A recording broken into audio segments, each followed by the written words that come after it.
I stood in Bryce's office, trying to process his words. Pack your things. Your position has been eliminated. The termination hit me like a physical shock, though I'd been expecting it for days. 1 week after Verity's funeral, and here I was, being fired. The timing wasn't coincidental. I kept my expression perfectly neutral, despite the storm raging inside. I understand. We'll need all client information transferred immediately, he continued, sliding a folder across his desk, especially any contacts you've been handling directly. I nodded, accepting the folder without opening it. Of course. And, he added, leaning forward with poorly concealed urgency, we'll need details about the West Coast accounts. Verity mentioned them before her. Unfortunate passing. That's when I knew. They had no idea she'd officially transferred the entire 1.2 million portfolio to me 3 days before her heart attack. No idea I'd already quietly resigned via certified mail that morning. I'll gather everything, I promised with a pleasant smile. Bryce seemed almost disappointed by my calm reaction. He'd expected tears, perhaps begging. Instead, he got professionalism that clearly unsettled him. You have until the end of the day, he said, dismissing me with a wave. I walked out of his office, past curious stares of colleagues who'd clearly been speculating about my closed-door meeting. Some looked away quickly, guilty about already knowing my fate. Others watched with barely concealed satisfaction. One less competitor on the corporate ladder. At my desk, I began methodically packing my few personal items into a small cardboard box the HR department had already provided. How considerate of them to have it ready. Nell from accounting approached, her voice lowered. Is it true? They're letting you go? Apparently my position has been eliminated, I replied, carefully wrapping the small crystal paperweight Verity had given me for my 3-year anniversary with the company. That's ridiculous. You brought in that huge Coastal Solutions account just last month. I shrugged. Business decisions rarely make sense from the outside. What I didn't say. This was exactly what Verity had predicted. Exactly what we had planned for. 6 months earlier, Verity had called me into her office late one evening. Everyone else had gone home, leaving the floor quiet except for the distant hum of the cleaning crew's vacuum. Kenna, she said as I entered, close the door. I did as instructed, settling into the chair across from her desk. Verity pushed aside her computer monitor and slid a glass of water toward me. I've been watching you outperform everyone for 3 years, she said, her direct gaze as intense as ever. Yet they keep passing you over for promotion. I sipped the water silently. 5 years at the company, and despite bringing in more new business than anyone, I remained stuck while less qualified men climbed upward. The executive team has a particular vision, she continued, choosing her words carefully. And apparently, we don't fit it. What she didn't say, but we both understood. The all-male leadership team maintained their positions through an intricate network of favoritism. My boss had hit the glass ceiling so hard, she'd stopped trying to break through. I'm dying, she stated flatly. Cancer. 6 months, maybe less. I nearly choked on my water, setting the glass down with a shaking hand. When I'm gone, they'll carve up my client relationships like vultures. Unless, she outlined her plan, she would gradually introduce me to her most valuable clients, the West Coast portfolio worth $1.2 million in annual contracts. But officially, these meetings would appear as routine support work. They're watching the big accounts, she explained, not the scattered smaller ones that collectively matter most. For months, we worked together in plain sight. I met with creative entrepreneurs, boutique manufacturers, and innovative startups all along the coast. Verity introduced me as her right hand. The clients trusted her judgment. Meanwhile, at the office, the whispers began. Spending an awful lot of time with Verity, one colleague remarked loudly as I passed the break room. Probably fishing for that promotion, another responded with a snort. My immediate supervisor, Bryce, began requesting unusual reports, asking pointed questions about client meetings. I provided just enough information to satisfy without revealing our true activities. 2 weeks before she died, Verity finalized the paperwork. Legal transfer of client relationships, properly notarized. She even paid the transfer fees from her personal account. They'll come for you after I'm gone, she warned. Be ready. The day she died, I cried genuine tears. She'd become more than a mentor, but beneath my grief, her plan was already in motion. At her funeral, the executive team performed their sorrow beautifully. Bryce placed his hand on my shoulder, his touch uncomfortable and unwelcome. "Such a loss," he said. "We'll need to discuss transitioning her accounts soon." I nodded, eyes downcast. Whatever the company needs. That evening, I received a text from the CEO. "Meeting tomorrow. Bring complete client list." I stayed up all night preparing 2 sets of documents. One included every client except those in the West Coast portfolio. The other was my resignation letter, effective immediately. With 2 weeks' notice, I wouldn't be required to work. The CEO glanced at my incomplete list during our morning meeting. "Where are the West Coast accounts?" "I'm not familiar with those," I said, expression neutral.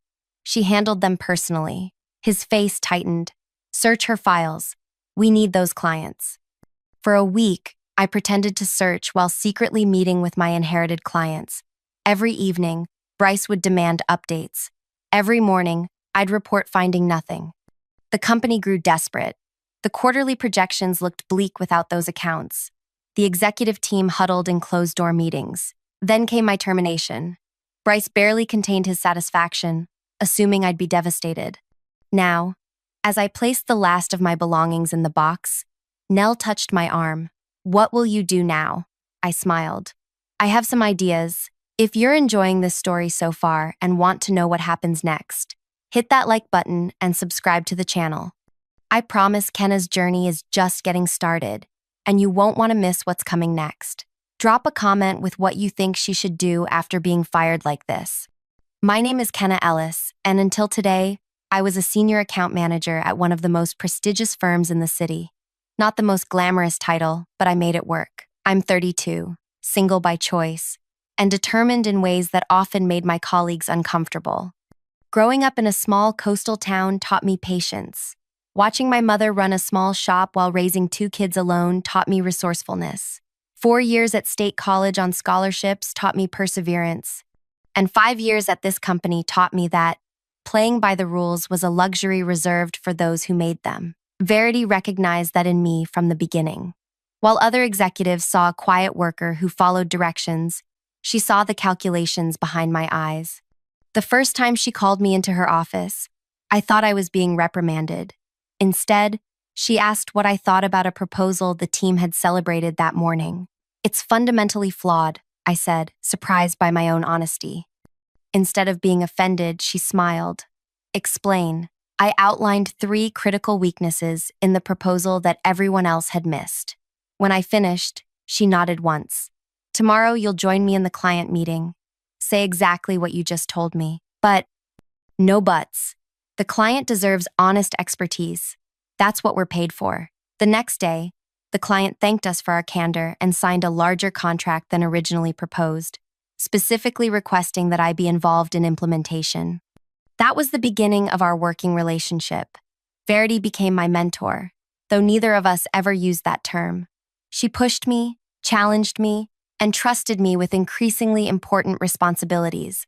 When I generated a 30% increase in my portfolio's revenue while others struggled to maintain their numbers, I expected recognition. Instead, Bryce was promoted to team lead, despite his mediocre performance. "You have to play their game," a female colleague advised. "Laugh at their jokes, join their happy hours, make them comfortable." I tried, briefly. Spent evenings nursing drinks I didn't want, listening to stories that weren't funny, pretending to be interested in golf tournaments I couldn't care less about. It made no difference. When the next promotion went to Quinn, who'd been with the company half as long as me, Verity called me into her office again. "Stop trying to be one of them," she said. "They've already decided who you are." "Which is a threat," I laughed. "I'm not threatening anyone. You outperform them consistently without playing their games. That's the most threatening thing you could do." She was right, of course. My results spoke for themselves, but numbers couldn't overcome the invisible barriers. I watched as male colleagues took credit for my ideas in meetings, interrupting me only to restate exactly what I'd just said to nods of approval. I endured clients addressing questions to junior male colleagues instead of me, despite my seniority. And through it all, I kept breaking records, bringing in business, making the company money they happily accepted while denying me advancement. Verity understood. As the only female executive, she'd fought the same battles for decades. She'd reached a level of success that demanded respect, but never acceptance. I watched her navigate board meetings where her suggestions were ignored until a male colleague repeated them. I saw her excluded from golf outings where real decisions were made. "Don't make my mistakes," she told me once. I waited for them to recognize my value. Don't wait. But I wasn't sure what the alternative was until the day she told me about her diagnosis: stage 4 pancreatic cancer. 6 months at best. She'd kept it secret from everyone except her doctor and now me. "Why tell me?" I asked, still processing the shock. "Because I need your help," she replied, "and because you deserve better than what they'll give you when I'm gone." Her plan was both simple and daring. The West Coast portfolio consisted of 23 clients she'd personally cultivated over 15 years. Small to mid-sized businesses that collectively generated $1.2 million in annual revenue. Not the flashiest accounts that executives bragged about at quarterly meetings, but steady, loyal clients who valued personal attention. "These relationships are built on trust," she explained. "When I'm gone, the company will distribute them among the team leads who have no relationship with these clients. Half will leave within a year. What do you want me to do?" I asked. "I want you to inherit them." The next day began our careful choreography. Verity started introducing me to these clients as her trusted associate. We traveled to meetings together, her teaching me each client's history, preferences, and pain points. To the company, it looked like she was finally delegating some of her workload due to health issues she'd vaguely mentioned. In reality, she was transferring her most valuable asset to me: client trust. Zara, from the boutique tech startup, immediately liked me. "Verity never brings anyone to our meetings. You must be special." "Kenna sees things others miss," Verity said simply. Mateo, whose sustainable packaging company was growing rapidly, was more direct. "Are you taking over for Verity?" "Just supporting for now," I replied, following our agreed script. "Good. I hate repeating myself to new people." By the 3rd month, I knew every client's business almost as well as Verity did. By the 4th month, some were calling me directly instead of her. By the 5th month, we were ready for the legal part. "Everything must be documented properly," Verity insisted. "They'll fight you otherwise." We met with her personal attorney, not the company's legal team. Papers were drawn up, signatures notarized, client permissions obtained. One by one, the accounts were officially transferred to me as the primary contact. The company remained oblivious, focused on larger accounts and quarterly projections. When Verity began coming to the office less frequently, citing medical appointments, no one questioned my increased client meetings. They assumed I was covering temporarily. Only Bryce seemed suspicious, demanding increasingly detailed reports. "The executive team needs visibility into these accounts," he insisted. I provided surface-level information, nothing that revealed the depth of my new relationships with these clients. Verity had warned me about him specifically. "Bryce has been trying to get his hands on my portfolio for years," she'd said. "He knows those clients represent security, stability." 2 weeks before her death, Verity invited me to her home. I'd never been there before and was surprised by its modest size and practical furnishings. No extravagance despite her executive salary. "I live within my means," she explained, noticing my expression. "Financial independence gives you options. Remember that." On her dining table lay the final documents: official transfer of client relationships to me personally, not to the company, all properly executed. "Is this even legal?" I asked, stunned by the comprehensiveness of the paperwork. "Completely. I'm transferring relationships I built, not company property. The distinction matters." She slid the papers toward me. "Keep these somewhere safe, away from your home and office." I arranged for a safety deposit box that afternoon. "They'll come for you after I'm gone," she warned, her voice weaker than I'd ever heard it. "Be ready." 3 days later, her assistant called me in tears. Verity had suffered a heart attack in her sleep. She was gone. The company's response was swift: a tasteful email announcement.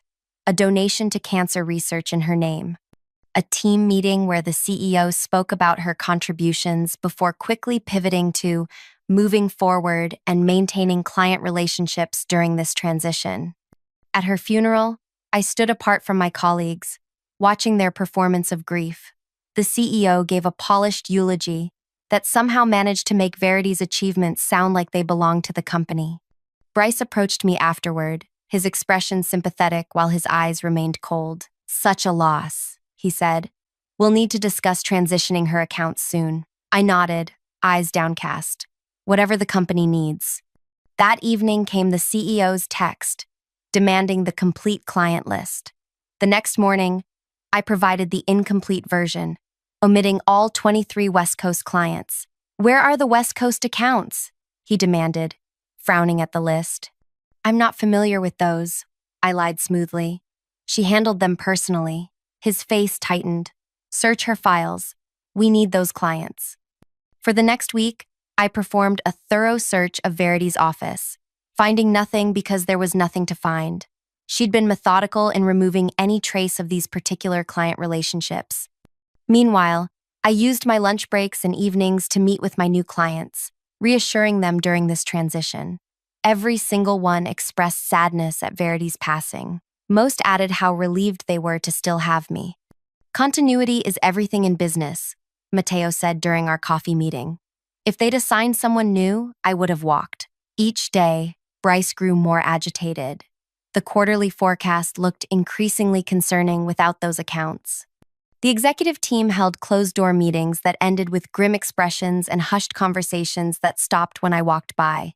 Then came my termination meeting, the culmination of their frustration and my preparation. As I carried my box of belongings toward the elevator, Bryce approached one last time. "Before you go," he said, voice low and urgent, "where are those West Coast files? This isn't personal, it's business. The company needs those accounts." I set down my box and looked him directly in the eyes. "I have no idea what you're talking about. Don't play games, Kenna. Those clients represent over $1 million in annual revenue. They belong to this company." I picked up my box again. "Actually, they belong to whoever they choose to work with." His face reddened. "Is that a threat?" "Just a fact," I replied, stepping into the elevator. As the doors closed on his angry face, I allowed myself a small smile. The termination I'd been expecting had finally arrived. But unlike what Bryce and the executive team believed, this wasn't the end of my story. It was only the beginning. The morning after my termination, I awoke before my alarm. The strange silence of not having to rush to the office settled around me like an unfamiliar blanket. For the first time in 5 years, I was unemployed. Technically. In reality, I was freer than I'd been in years. I made coffee and carried it to my small balcony, watching the city wake up. My phone buzzed with concerned messages from the few colleagues I'd been friendly with. Nell had sent 3 texts already, each more worried than the last. I answered her briefly. "I'm fine. Better than fine." The truth was, I'd been preparing for this day for months. The night before Verity's funeral, I'd opened a business checking account. 2 days later, I'd filed the paperwork for my new limited liability company. 3 weeks after that, I'd secured a small office space in a converted warehouse by the waterfront, walking distance from 5 of my new clients. All of this had been done quietly, methodically, following Verity's detailed instructions. "Don't rush," she'd advised. "Let them show their true colors first." And they had spectacularly. My phone rang. An unknown number. I hesitated before answering. Kenna Ellis speaking. "Ms. Ellis, this is Gavin Stewart, Chief Legal Counsel for—" "I know who you are, Gavin," I interrupted. We'd met at several company functions, though he'd never remembered my name. "Yes, well," he cleared his throat. "There seems to be some confusion regarding certain client relationships formerly managed by Verity Winters. The company would like to schedule a meeting to clarify these matters." "There's no confusion on my part," I replied, sipping my coffee. "Perhaps I'm not being clear. These client relationships belong to the company. Any attempt to redirect them would constitute theft of proprietary business assets. I'd been expecting this. Verity had prepared me for it. "I have no intention of discussing this further without my attorney present," I said calmly. Any additional communication should be directed to her office. I provided the contact information for Lorelei Chan, the lawyer Verity had introduced me to. This could be resolved amicably, Gavin said, his tone shifting to something almost friendly. The company is prepared to offer you a consulting arrangement to facilitate the transition of these accounts. Goodbye, Gavin. I ended the call and blocked the number. 20 minutes later, my phone rang again. The CEO himself this time. I let it go to voicemail. His message was terse. Kenna, this is a serious matter. Call me immediately. Instead, I sent a text to Mateo. Still on for our 10 a.m. meeting? His reply came seconds later. Absolutely. Bringing the new product samples. I showered and dressed with care, choosing a sleek charcoal pantsuit that Verity had once admired. Power isn't about blending in, she'd told me. It's about standing your ground. The temporary office I'd leased wasn't fully furnished yet. Just a desk, 2 chairs, and a small conference table. But the view of the harbor made up for the Spartan interior. Mateo arrived precisely at 10, carrying a box of prototype packaging. Nice place, he said, glancing around. Bit empty, though. For now, I replied. I'm starting small. Mateo set his samples on the conference table. Got a call from your old company this morning. Some guy named Bryce? My pulse quickened. What did he want? To schedule an urgent meeting about our account. Said there'd been a restructuring and he'd be taking over.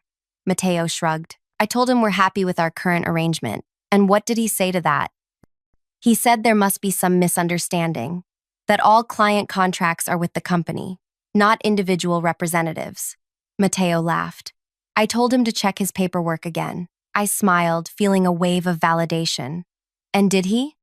Must have. He got very quiet, then said he'd have to get back to me. Mateo opened his sample box. Enough about that. Let me show you what we've been working on. By noon, I'd confirmed meetings with 5 more clients for the following day. By 3, I'd received emails from 7 others, all reporting similar calls from either Bryce or another executive at my former company. At 4, Lorelei called. They're threatening legal action, she said without preamble, claiming breach of contract, client poaching, and misappropriation of trade secrets. Exactly as Verity predicted, I replied. Yes, and exactly as we prepared for. I've reviewed all the documentation again. The client transfers were executed properly, with full disclosure to and consent from each client. You never signed a non-compete clause, and there are no trade secrets involved since all client information was either publicly available or provided directly by the clients themselves. So, we're on solid ground? Absolutely. But they don't know that yet. They're bluffing, hoping you'll panic. What's our next move? Let them bluster. I've requested all relevant documentation from their legal team. That will buy us some time while they scramble to find paperwork that doesn't exist.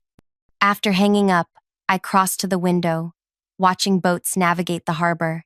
Verity had loved this view. When we'd looked at this office space together, just weeks before her death, she'd stood in this exact spot. Remember, Kenna, she'd said, when they realize what's happening, they'll try to intimidate you first. When that fails, they'll try to buy you. And when that fails, she'd turn to me, her face gaunt, but her eyes still fierce. That's when they'll show you exactly who they are. My phone buzzed with a text from an unfamiliar number. Kenna, it's Quinn. Can we talk? Not company business. Just talk. Quinn, the one who'd gotten the promotion I deserved. We'd never been close, but he'd always been less overtly political than the others. Still, I hesitated before replying. When and where? His response came quickly. Tonight? That cafe near your old apartment? I frowned. How did he know where I used to live? I'd moved 6 months ago and had never mentioned my new address at work. The Copper Kettle at 7, I replied, naming a cafe in a busy shopping district instead. I arrived early, choosing a table with a clear view of both the entrance and the back exit. Quinn walked in at exactly 7, scanning the room until he spotted me. He looked tired, the usual confidence in his stride missing. Thanks for meeting me, he said, sliding into the chair opposite mine. What's this about, Quinn? He ordered coffee before speaking again. Things are crazy at the office.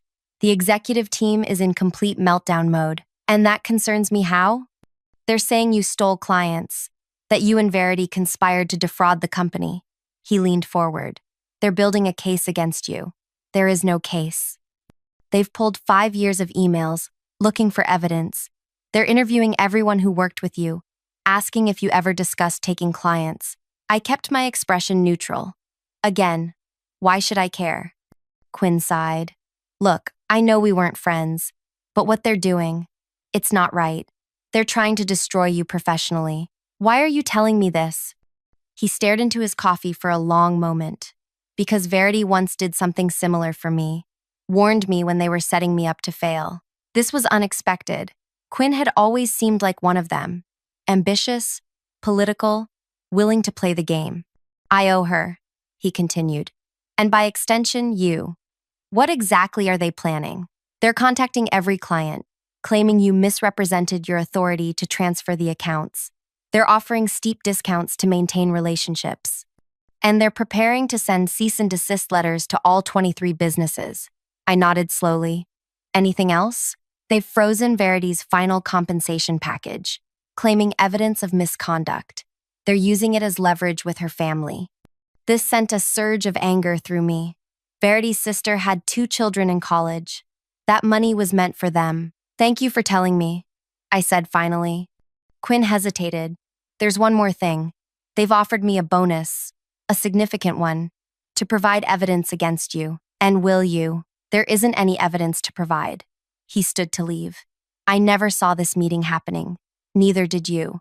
After he left, I sat alone, processing this new information. They were more desperate than I'd anticipated. Targeting Verity's family crossed a line I hadn't expected even them to cross. I called Lorelei again. They're freezing Verity's final compensation, I said when she answered. I just heard from her sister's attorney, Lorelei confirmed. They're claiming evidence of breach of fiduciary duty. Can they do that? They can try. It won't hold up, but it could tie up the funds for months. That's exactly what they want. Her sister needs that money now. I know, I'm working on it. I ended the call and headed home, my mind racing. This wasn't just about me anymore. They were punishing Verity's family to get to me. The knowledge sat like a stone in my stomach. The next morning, I received an email from the CEO himself, requesting a private meeting to resolve our differences amicably. I forwarded it to Lorelei without responding. Her reply was swift. They're getting desperate. The legal threats aren't working, so now they're trying diplomacy. Stick to the plan. The plan. Verity's plan, now mine. A careful sequence of events designed to give me maximum leverage when the time came. We were still in the early stages, but already the company was reacting exactly as she'd predicted. By the end of the week, all 23 clients had confirmed they were staying with me. My phone had been blocked from receiving calls from the company's main numbers, and Lorelei was handling all legal communication. The initial panic had faded, replaced by a steady determination. I spent my days meeting with clients, setting up proper workspace, and establishing the foundation of my new business. Evenings were devoted to strategic planning. I slept better than I had in years. Then came the first real complication. Zara called on Friday afternoon, her voice tight with stress. Kenna, we have a situation. Your former employer is telling our investors that our contract transfer was illegitimate. They're claiming it could invalidate our entire financing round. My grip on the phone tightened. That's completely false. I know that, but our lead investor is spooked. They're talking about pulling out unless this gets resolved. Zara's startup had just secured crucial second-round funding. Losing that would be devastating. Give me your investor's contact information, I said. I'll have Lorelei reach out directly. There's more, Zara continued. They've offered to cut our service fees by 40% if we come back. That's hard to ignore in our position. This was the first crack in the wall. If Zara went back, others might follow. I understand, I said carefully. That's a significant discount. But we don't want to leave you, she added quickly. You and Verity have been there from the beginning. We trust you. Let me see what I can do, I promised. After hanging up, I paced my small office. This was an escalation I hadn't fully prepared for. They were targeting the most vulnerable clients first, the startups with investor pressure and tight budgets. I called Lorelei again, explaining the situation. They're playing hardball, she agreed. But so can we. How? I can't match a 40% discount. I don't have the resources they do. No, but you have something they don't. I could hear the smile in her voice. You have Verity's contingency plan, I think. The next morning, I invited Zara to my office. When she arrived, Lorelei was already there, along with a man I'd never met, tall, silver-haired, with the confident bearing of someone used to being in charge. Zara, this is Ambrose Tanner, I said, Verity's former mentor and the founder of her first investment group. Zara's eyes widened. Ambrose Tanner was something of a legend in startup circles, an early investor in dozens of now successful companies. Miss Daswani, he said, extending his hand. Verity spoke highly of your innovation. Mr. Tanner, she stammered. I had no idea you were involved with Kenna's company. I wasn't, until yesterday, he replied, glancing at me. But Verity asked me to keep an eye on certain situations that might arise after her passing. Your current predicament qualifies. For the next hour, Ambrose outlined a potential partnership that would not only resolve Zara's immediate investor concerns, but potentially accelerate her company's growth timeline. By the time she left, the crisis had transformed into an opportunity. Thank you, I said to Ambrose after Zara had gone. Verity never mentioned she'd spoken to you about this. Verity kept many cards close to her chest, he replied. She contacted me shortly before her death, explained what she was planning for you, and asked if I'd be willing to step in if certain situations arose. And you agreed? Just like that? Ambrose's expression softened. Verity saved my company 20 years ago when everyone else had written me off. I owed her. Besides, he added with a small smile, I've been watching those executives mismanage talent for years. It's about time someone taught them a lesson. Over the next 2 weeks, similar scenarios played out with other vulnerable clients. When my former company targeted them with aggressive discounts or investor pressure, I found ways to strengthen those relationships rather than simply trying to maintain them. For Wade's custom furniture business, I connected him with 3 new retail partners. For Lark's organic skincare line, I arranged a feature in a major lifestyle publication. Each solution was tailored specifically to the client's needs, demonstrating a level of personal attention my former company couldn't match. The executive team's tactics grew increasingly desperate. They attempted to contact my clients outside of business hours. They spread rumors about my company's financial stability. They even sent a junior account manager to stand outside my office building, intercepting clients as they arrived for meetings. Through it all, I maintained the calm demeanor Verity had modeled. Never let them see you sweat, she'd advised.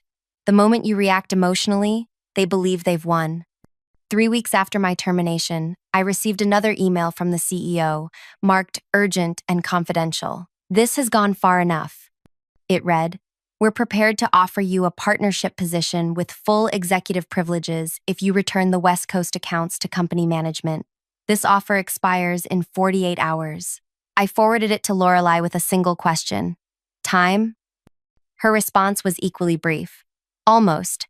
That evening, I spread all my documentation across my dining table: client contracts, transfer agreements, email correspondences, meeting notes, everything meticulously organized and preserved. 5 months of careful preparation leading to this moment. My phone rang. Bryce's number. I answered out of curiosity. The CEO's offer is genuine, he said without greeting. Full partnership, corner office, executive compensation package. Sounds generous, I replied. It's more than generous, it's unprecedented. And what would my role be in this partnership? He hesitated. Strategic client management, meaning I'd bring back the West Coast accounts but wouldn't actually manage them.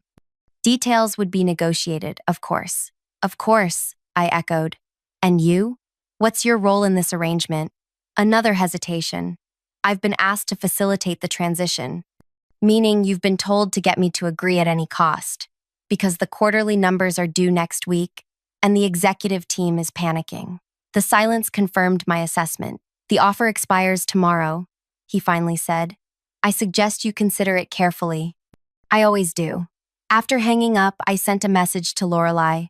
They've offered partnership. Getting desperate. Her reply came immediately. Perfect. Exactly on schedule.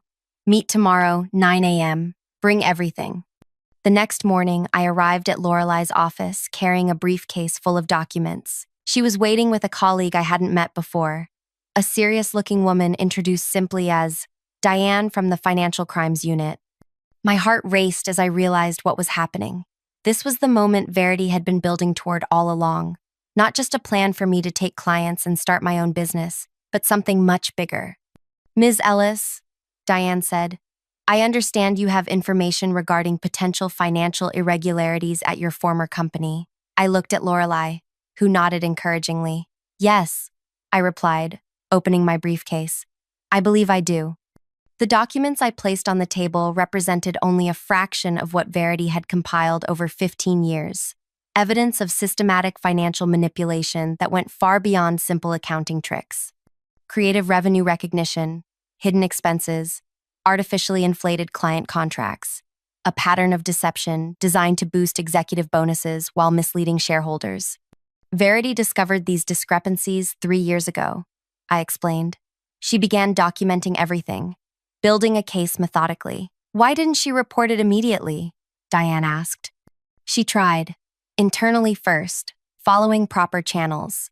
When that failed, she approached a board member, confidentially. 2 weeks later, her department's budget was cut by 30%, and 3 of her staff were let go.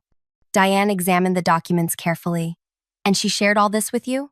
Not until she knew she was dying. She needed someone to continue what she'd started. The client transfers, Lorelai added. They weren't just about helping Kenna start her own business. They were about protecting these clients from what's coming. And what exactly is coming? Diane asked. I pulled out the final document, a detailed analysis showing the company had been systematically overcharging clients while under-delivering services, using complex contract language to disguise the practice. When this becomes public, I said quietly, the company's reputation will be destroyed. Verity wanted her clients protected before that happened. Diane gathered the documents carefully. This will take time to verify. Of course, I agreed. Verity understood that too. That's why she was so methodical in her documentation. As Diane left with the evidence, Lorelai turned to me with an approving nod. You've done exactly what Verity hoped you would. Maintained your composure, followed the plan, and delivered the final piece exactly when needed. So what happens now? I asked. Now we wait, but not for long. I left Lorelai's office feeling lighter somehow, as if a weight I'd been carrying had finally been set down. The last piece of Verity's plan was in motion. All those months of careful preparation had led to this moment. My phone buzzed with a text from the CEO. Offer expires at 5 p.m. today. Last chance. I didn't bother responding.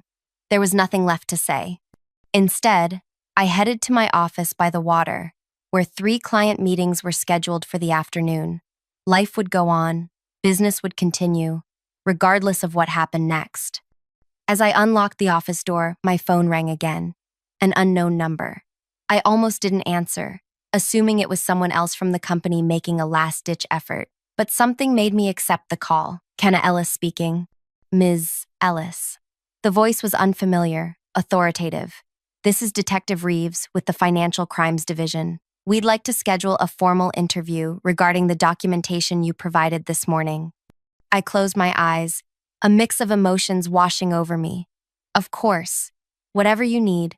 And Ms. Ellis, you might want to turn on the financial news. I hung up, my fingers trembling slightly as I pulled up the financial news on my tablet. The headline instantly made my breath catch. Breaking. Securities investigation launched against major consulting firm amid fraud allegations. The accompanying article mentioned whistleblower documentation and systematic financial irregularities. The company's stock had already dropped 8% in pre-market trading. My phone immediately began buzzing with notifications. Clients texting to confirm their meetings were still on, Nell asking if I'd seen the news, and a final message from the CEO. What have you done? I set the tablet down and took a deep breath. This was the culmination of Verity's plan. Not just client transfers and my new business, but justice. The kind that couldn't be negotiated away or buried under legal threats. As the morning progressed, the news grew more detailed. Trading of the company's stock was temporarily halted after it plunged 20%, Financial analysts were dissecting the allegations. Former clients were being interviewed about their experiences. By noon, the first executives were being photographed leaving the building with security escorts. By 2, the board had announced an emergency meeting. By 4, Bryce and 3 others had been placed on administrative leave pending investigation. Through it all, I conducted my client meetings as scheduled, though everyone wanted to discuss the breaking news. Did you know? Mateo asked during our afternoon conference call. Let's focus on your upcoming product launch, I replied, neither confirming nor denying. That evening, Lorelei called. The SEC has requested formal interviews with 17 current and former employees. Your name is at the top of the list. I assumed it would be. They've also frozen all executive bonuses and compensation packages from the past 3 years. I thought of Verity's sister and her college-aged children. What about posthumous benefits? Will Verity's family still get frozen out? Actually, no. I've already confirmed her final compensation package is being processed separately due to special circumstances. Apparently, no one wants to appear to be punishing a deceased whistleblower's family right now. I smiled, feeling a weight lift. Good. That's what matters most. There's something else, Lorelei added. They found Verity's original report from 3 years ago.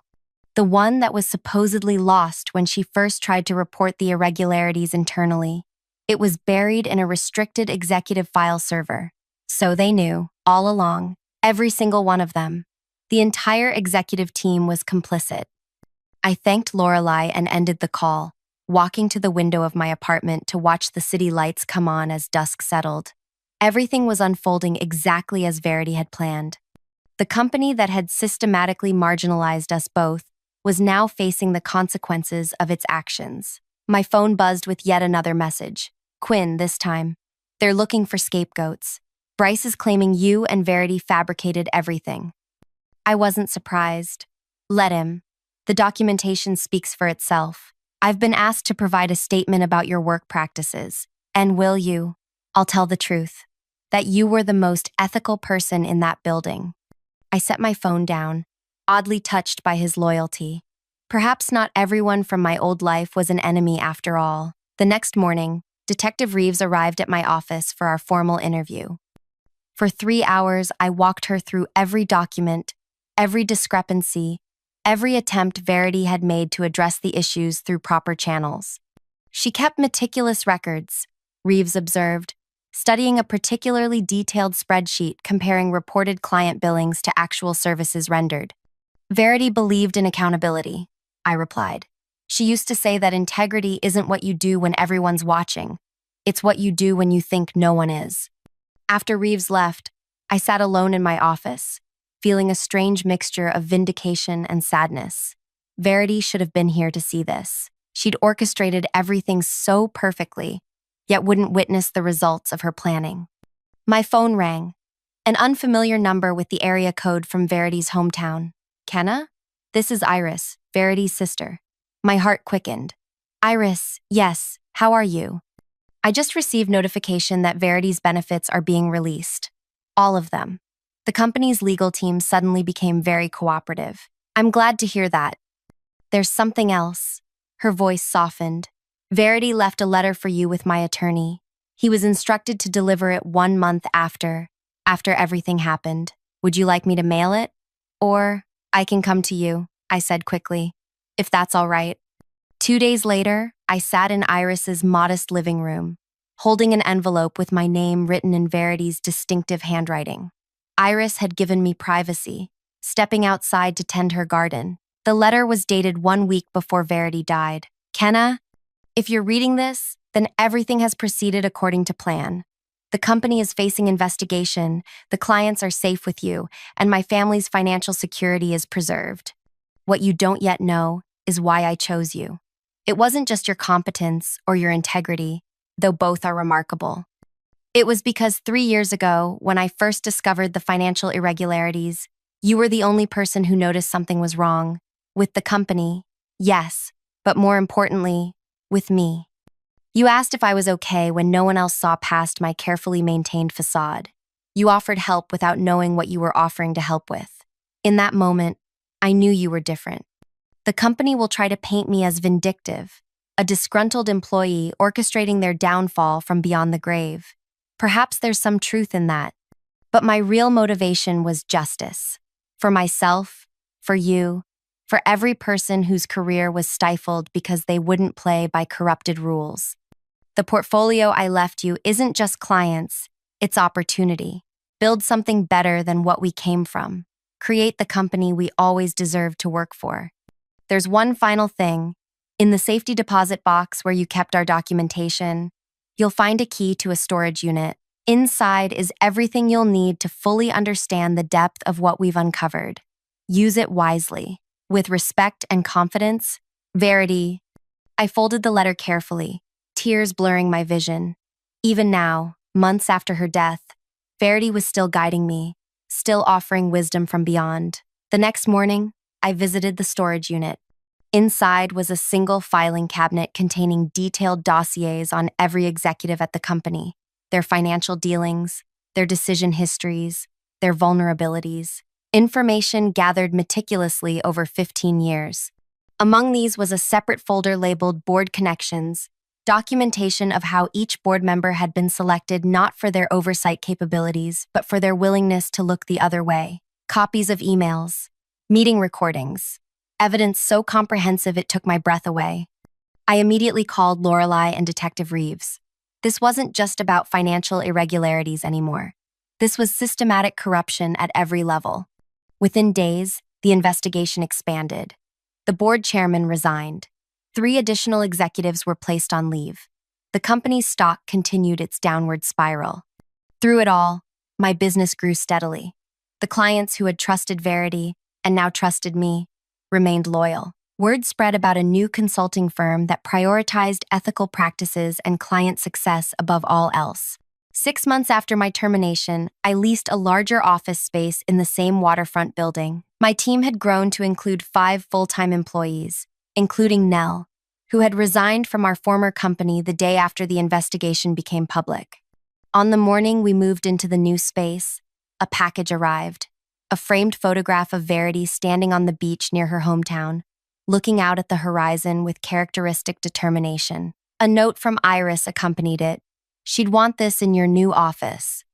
I hung it in the reception area, directly across from the entrance where every visitor would see it. Beneath it, I placed a small plaque with the words that had guided me through the past year. Success isn't climbing their ladder, it's building your own. That afternoon, I received an unexpected visitor, Quinn, looking uncomfortable in the unfamiliar surroundings. Nice place, he said, glancing around. Very different from the old office. That's the point, I replied. What brings you here? I've been offered a position at what's left of the company. There were structuring after the investigation. Congratulations? He shook his head. I turned it down. It doesn't feel right, being rewarded for surviving the purge when I was part of the system that enabled everything. I studied him, seeing genuine regret in his expression. So what will you do? I don't know. Start over somewhere. Try to do better.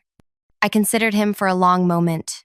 We have an opening, junior position, less money than you're used to, but it's honest work. His surprise was evident.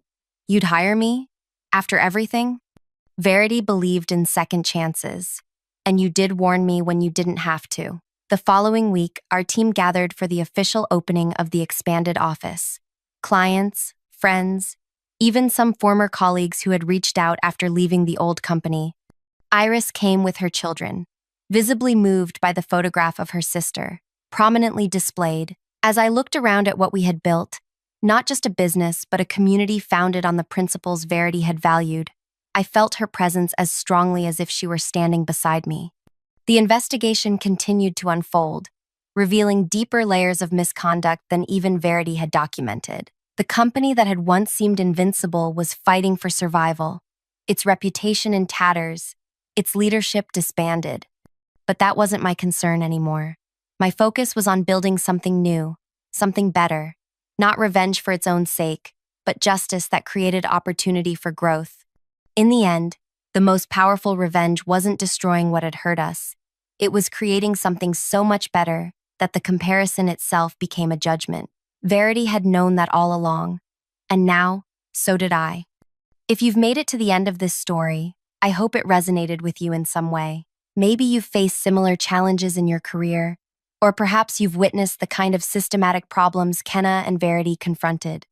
If this story touched you, please hit that like button and subscribe for more content like this.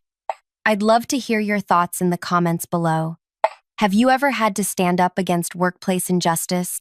Or have you been lucky enough to have a mentor like Verity in your professional life? Your experiences matter, and sharing them helps build the kind of supportive community we all deserve. Thanks for listening.